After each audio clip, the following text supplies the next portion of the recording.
Alright guys, we are back for another Dokkan battle video. So we have got a new update that we can make. There is a new DOKKANFEST TUR out that of course is Super Trunks, the transforming Super Saiyan Trunks into Super Trunks. Definitely, a great unit to release because this version of Super Saiyan Trunks just in the armor like this, we did not have a version of this character in the game, right? Because there's like pretty specifically two Trunks in that armor. He has a Super Saiyan version and then the Super Trunks version. We only had Super Trunks versions available to us. I guess what they could do to release a new standalone Super Trunks, maybe it could be from like when he's specifically at the Cell games or something like that. But I mean, it is funny. We need like a standalone Super Trunks still. I think could be helpful. All right, let's just jump in. So, remember, this is the top 10 DOKKANFEST TURs. Now, besides Super Trunks being introduced into the game, we do have a new hardest fight in the game as well, the fight against Omega Shenron. Now, I feel like I am able to sort of gauge character strength and then also kind of have a mindful eye to how content might increase. So, I mean, I will just spoil and specifically tell you guys that there wasn't really much change based off of the Omega Fight's introduction into the game. So at number 10, we have Yamcha. Yamcha's a strong character. Yamcha has a very powerful method of being able to deal with the big super attack bosses, which is his high chance to dodge. As he super attacks during the turn, he could build up a secondary chance to dodge. He could do a lot of damage early on. In the Omega fight, bringing Yamcha can be a little bit of a detriment because, int characters can do devastating damage early on to Omega, which can just put you in a very, very tough spot. But Yamcha with his dodging, if your dodges come through, Yamcha can be very helpful against that Carnival LR Omega boss fight. Yamcha's a powerful character, but I mean, I don't think that Yamcha compares too favorably with what the strongest TURs are doing these days. But I mean, Yamcha is still a decent character for sure. At number 9, we have Turless. I think Turless is proving to be a pretty effective character, even though the huge point of him, which is his intro, you're basically unable to use this in the really tough fights that matter. Turless is able to be pretty effective in the Omega fight. I think that he can kind of hang in there well. Because of the way Turless works, where you just need to do 4 super attacks to build him up, and he gets a little bit of damage reduction and some defense. Unlike a lot of other physical characters, Turless oftentimes can kind of handle STR Omega's AoEs. Often. I mean, sometimes, he does take a lot of damage, but you can get to a point where he could tank a little bit in there. But the super attacks, which I've found very difficult to predict with STR Omega where he's going to super, sometimes those basically just will one-shot you if Turless gets hit by that. Turless is good, but for Turless to jump up this list or be something really special, he needs the intro. This is a complete game changer. Turless goes up, 7 spots if you have this intro up, which is just so, like, if you have if you're running a Turless team and the whole team is just getting a free 6 key and 36% attack, I like, that would just be so nuts for like some of these villain teams. Like that, this would be such a fun team. Right now, we can't really take advantage of that. Hopefully, we will get, some sort of red zone maybe for Worldwide, which might have like a Goku fight or a Goku opponent or something like that. Could be pretty good. I like Turles right now at number 9. So next we have Gamma 2. Now, I guess there's a group of characters that have held pretty close together for quite a while now. I guess let's just grab the next several, right? So, okay, we're going to go ahead and grab, where is he? Pat the Power Kid Goku, and then this is where I would grab Trunks, and then this is where I would grab Gamma 1. So, we have Pat the Power Kid Goku, then of course we have Trunks, and then of course we have Gamma 1. So now we could talk about these guys. Okay, so Gamma 2 is good. He could do a lot of damage. He's got the built-in crits. He's got the built-in additional. He has support. He's got nullification. Gamma 2 is doing a lot. But Gamma 2, he doesn't typically have the tools to survive the biggest boss super attacks. Gamma 2 also potentially, can get caught up by the 2 toughest fights in the game against Omega Shenron and Sin Shenron. Those AoE normals can do a lot of damage to Gamma 2. Gamma 2 can get cooked depending upon various factors, right? If you've got a bunch of his links up, if you've got support, if he's fully built up, Gamma 2 can be a bit of a struggle. My Gamma 2 is full dodge, so I typically, in a lot of these runs, my Gamma 2 is like dodging supers and stuff like that, dodging AoEs, which allows, the team to function a little bit more effectively. Gamma 2 is good, but I mean, we're like, this guy's October, right? Like we are just starting to get like very strong TURs who are just at a level above. Like they will slowly, kind of get power creep, whereas Gamma 2 can be super impressive. Gamma 2 can't match up against the heights of transformed Super Trunks or God Mode 23rd World Tournament Goku or transformed Super Saiyan 2 Kale. Gamma 2 can't compete with those powerful characters, right? Path to Power Kid Goku, I would say of this entire list, Path to Power Kid Goku's the one who's hurt the most, I would say, by Omega Shenron. To be completely fair, I wasn't a huge fan of running Path to Power Kid Goku even against the Sin Shenron boss fight. Just the way Kid Goku's designed, those AoE normals can cut him up quite a bit, even through some of his very powerful abilities, like his Rainbow Orb changing, and then this unbelievable ability, which I truly love so much. This is still one of the strongest things a character can do. It's like, if you like to build teams like I do, which is, more defensive oriented, with guard characters, with damage reduction characters, this ability is just so busted.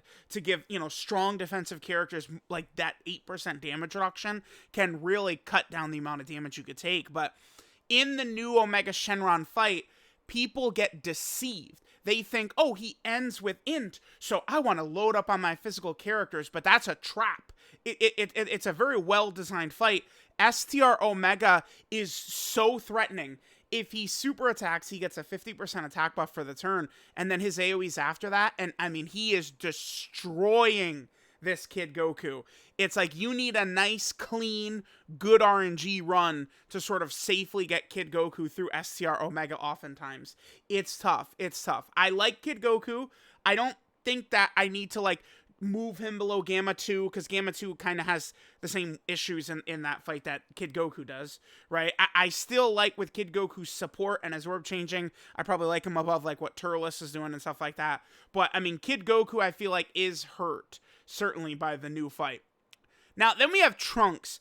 Trunks, I feel like a lot of people would put up, like, tier lists or something like that, and I could see Trunks I really think we could see Trunks anywhere from 1 to 10. There's so much variance in what Trunks is doing. Now, I feel like as I finished up the World Tour, I just was really thinking about it, and it's like, I feel like Gamma 1 just, even without Gamma 2 on the team, Gamma 1 is still pretty effective. I feel like you could run this guy with Orange Piccolo and some of these characters, and he can be very decent to run against some of these tough bosses. Gamma 1 is very strong. Strong defensive character. He has a nullification, right? And he's got support. I like Gamma 1 quite a bit. And then Trunks, it's just... Trunks' base form is just so unimpressive. If you don't get this to proc, Super Saiyan Trunks is just ass, man. I had this guy triple super. He triple supered, and then the Metal Cooler Core did 150k damage to this guy. I was stunned. I said, what? Dude, like, that's just, he's too weak. This guy is worthless. He is so bad. It's actually, he's stunningly bad. I was blown away by that. A triple super, and then to take damage, as the newest DOKKANFEST TUR, I just think that that's abysmal. And it leads to a huge issue, because the thing about Trunks and his team, right, you need to be running, a lot of Androids has Cell Saga characters here in order to get this full ability right here.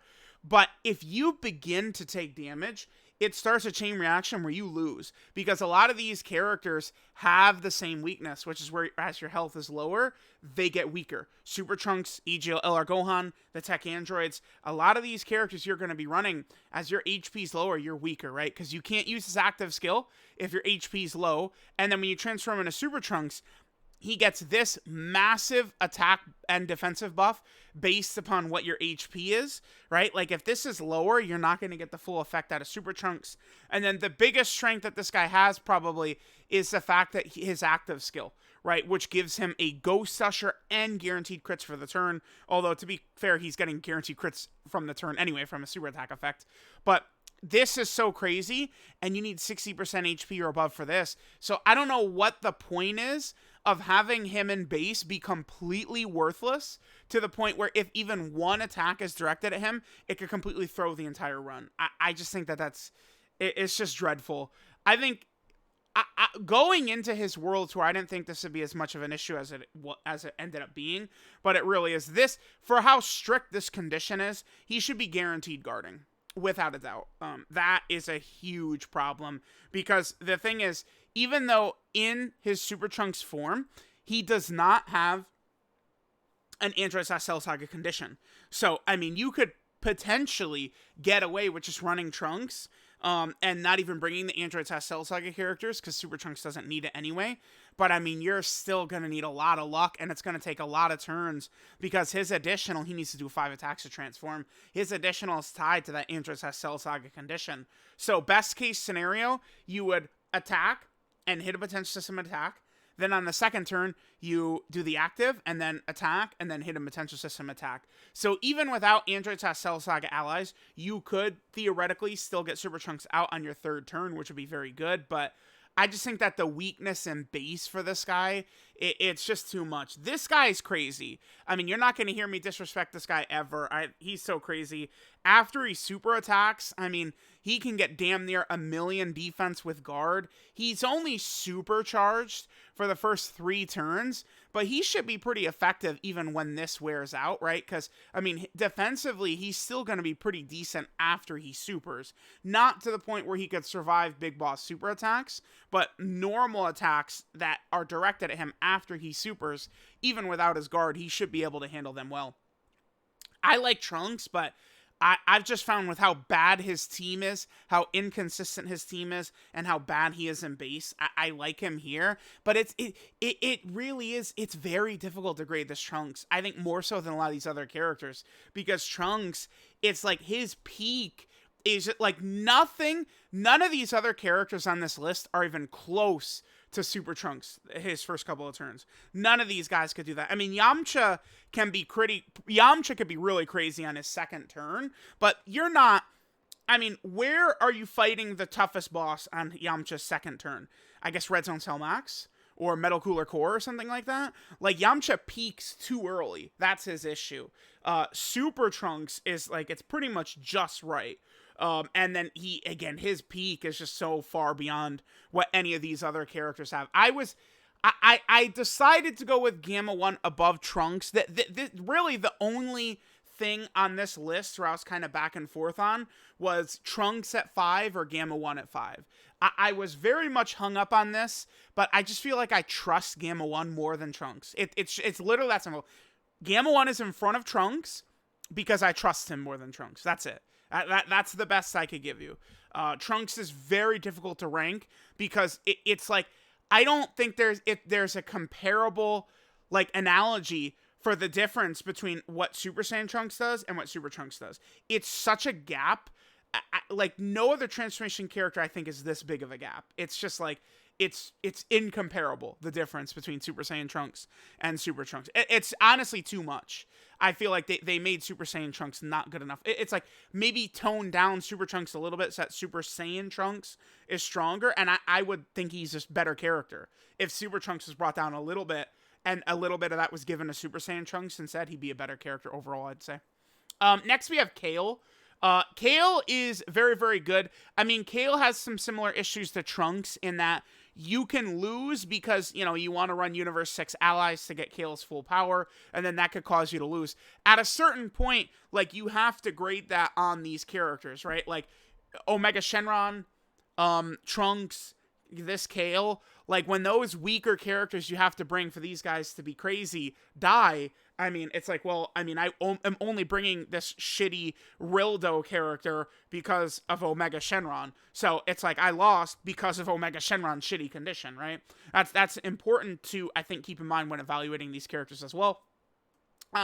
Kale is just, I mean, if you're gonna compare Kale to Trunks, I mean, dude, you can't compare Trunks to Kale.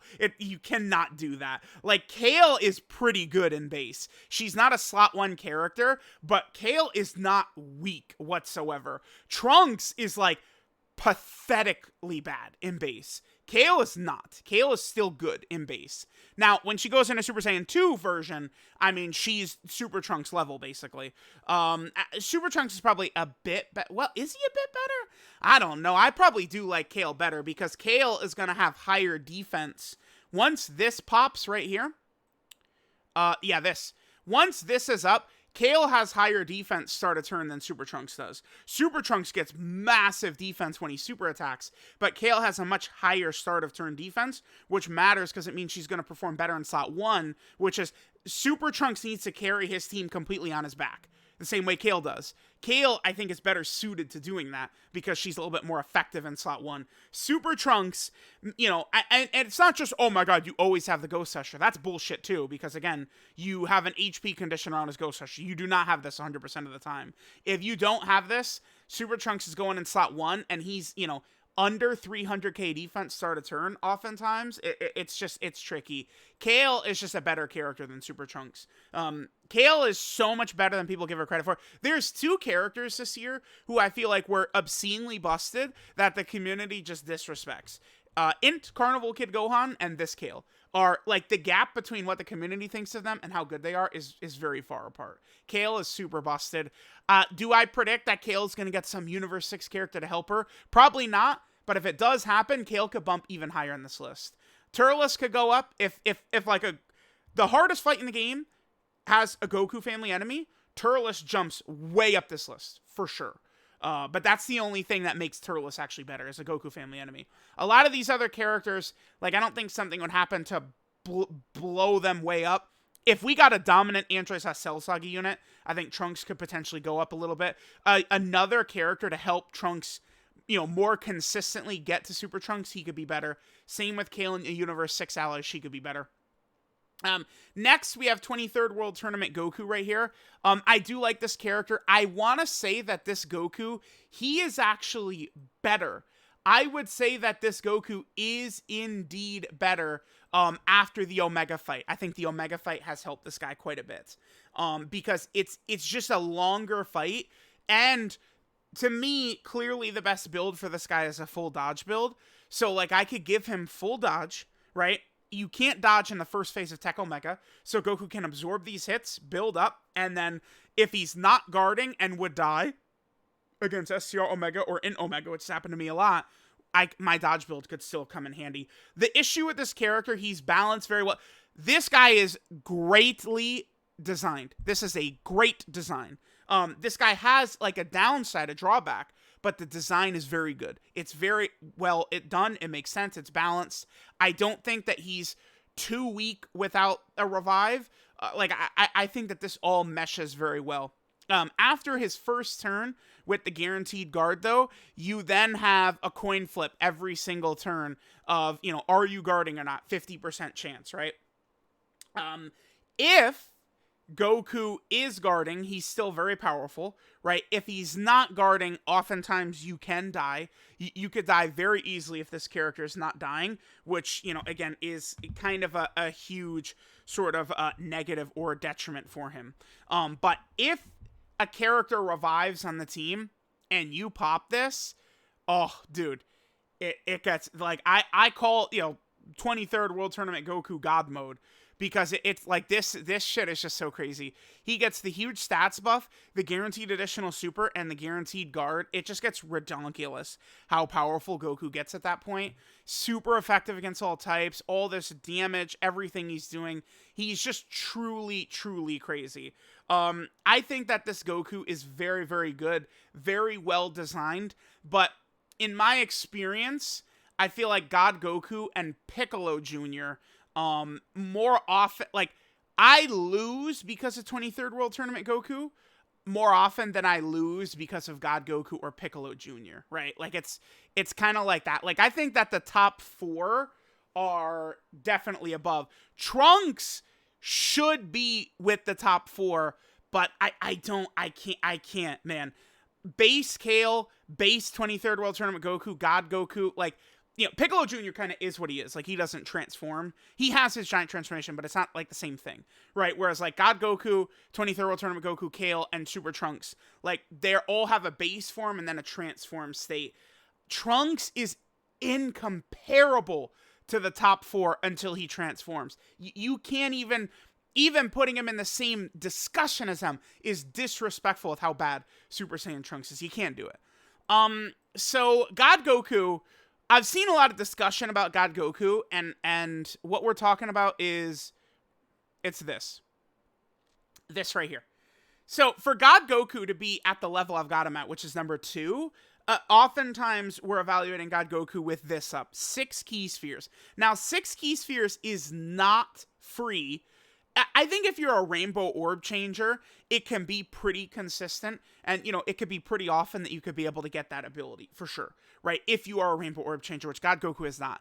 Type orb changing, it does suck ass, because typically, if a character type orb changes and you're able to get those orbs, you're only able to do that typically in, like, slot 1, 2. You could be a rainbow orb changer and you could create orbs, and that could work in slot 1, 2, or 3, right? So that is definitely an issue. I've really found myself running a lot of teams. You know, I do a lot of showcases, right, against Omega Shenron. Like, I'm constantly, you know, doing videos, tons of videos per day against Omega Shenron, over and over and over. In a lot of these, I've been running God Goku, not as the main focal point of the team, and I'm able to consistently get the 6 orbs, and then if not 6 orbs, remember that God Goku's still pretty good with 3 orbs, because with 3 orbs, God Goku has a 60% chance to dodge, which is still very reasonable. And I mean, again, I'm not one of these offense morons, right? Like, I have a healthy amount of dodge in my potential system for God Goku as well, so that gives me an extra defensive ability. I don't know. I'm not sure if my experiences with this Goku being stronger than for other people is because I've got more dodge in the hidden potential system, but I would say it's very possible, right? Like, it's just gear, like, building these characters with an eye towards defense, I feel like really helps you. If we look at the top 10, which we've got it completely filled in right now, every single character on here is going to look dominant if you build the team completely for them. Every single one of this top 10 will be dominant if the team is completely geared around the character. But you're not always doing that too. I do like to see, how does Piccolo Jr. perform when he's the 6th unit I put on the team, right? How does Kid Goku perform when he's just the 6th unit I put on the team? I really do like to look at stuff like that too, because that's the difference between a truly dominant character and a character that just looks good when you build the team around them, which, again, any character in the top 40 characters in the game will look good if the team is completely geared around them, right? But you can't always do that for every single character. That's why it matters, you know, how well they can be effectively used. I've found that God Goku, just as kind of like a throw-in on teams, I'm able to very effectively make use out of him with his guard, his dodge, his additional supers, and then his very powerful transformation. Now, oftentimes, I don't usually do this unless I need to, or there's some sort of tactical advantage for it, because I like the God version of this character better than the Super Saiyan version, because the God version guards. This guy only has the dodge before he attacks, right? He does work very effectively against the new Omega Shenron fight, though, because you can be guarding pretty easily against STR Omega, and then once you get to Int Omega, you can have Super Saiyan Goku out, and you could be pretty safe, you know, against Int Omega with the Super Saiyan Goku out, right? This type of ability right here works pretty well against Omega's AoEs. That's why it's unfortunate for some characters like DOKKANFEST Pan, who she gets damage reduction before she attacks, but it has to be in slot 1. That's very unfortunate because DOKKANFEST Pan would be probably significantly better for, you know, Sin and Omega if you could put her in slot 2 or slot 3, and she'd still be able to get her damage reduction against those start of turn AoEs. That could be very good for her, right? I like this Goku. I think his design is great. He has a lot of strong tools. You certainly could have times where the orbs fail you. And again, I agree. Type orb changing is not that good for this, right? He would be even stronger if he had rainbow orb changing. But I mean, it might be, very anecdotal evidence here, but I just don't really lose because of this guy. Oh, we failed to get the 6 orbs? Well, we lost. I feel like I have not said that very often. And the fact that he has the 60% dodge with 3 orbs, like I think that's what saves him truly, because it's not, oh, we didn't get 6 orbs, we instantly lose. You've still got you have a better than even chance to dodge, 60%, right? And then if you have any hidden potential system dodge, you're even better off, stronger off. So I like God Goku a lot. And then Piccolo Jr., I mean, he just has the most tools. He is so dominant with the power he could do. This guy can tank big boss super attacks like Omega, Metal Cooler Core, all these guys. Just with raw defense, he is able to get so high. His damage is crazy. And then he has this. I mean, the giant transformations that cancel boss abilities, you just never want to sleep on how powerful that could be. The AoEs of Omega, wiped away. The super attacks of Cell Max, wiped away. The super attack of Metal Cooler Core, wiped away just by transforming into this. Now, you can't choose when to do it, but it's one of those things where you get it when you really need it. He also has the active skill, which can give you an attack break, which can be very powerful. I've found that just the overall strength level of this character is truly crazy. And I mean, dude, this is the team. I'm telling you guys right now, keep your eye on this team for villains. To me, this is the team poised to be the best villain team, potentially. If like a double Vegito celebration does happen, where maybe we get a Buhan, or we get a Fusion Zamasu or something like that, Worldwide Chaos, I'm telling you guys to keep an eye on that. And Jr. is on this.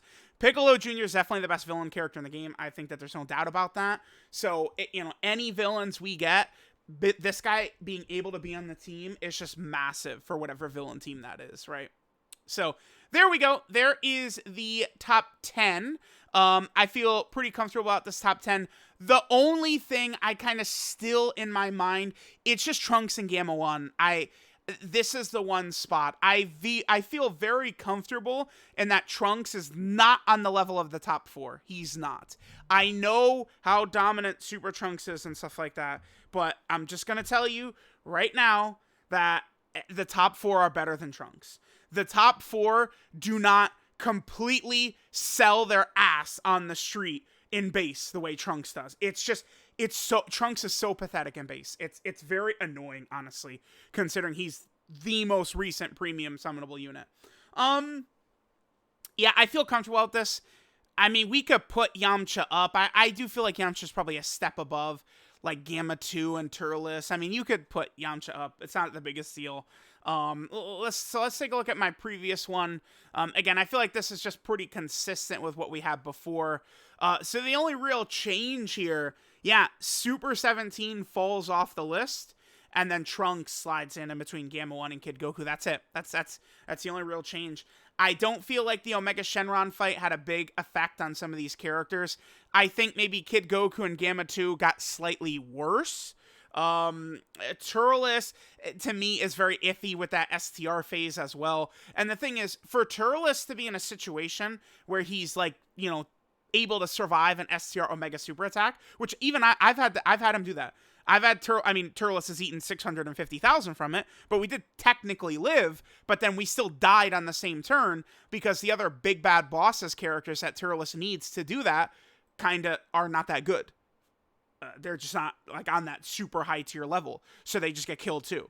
So that's the thing for Turles, right? Like I just don't think that the fight has a huge effect on him to change things around.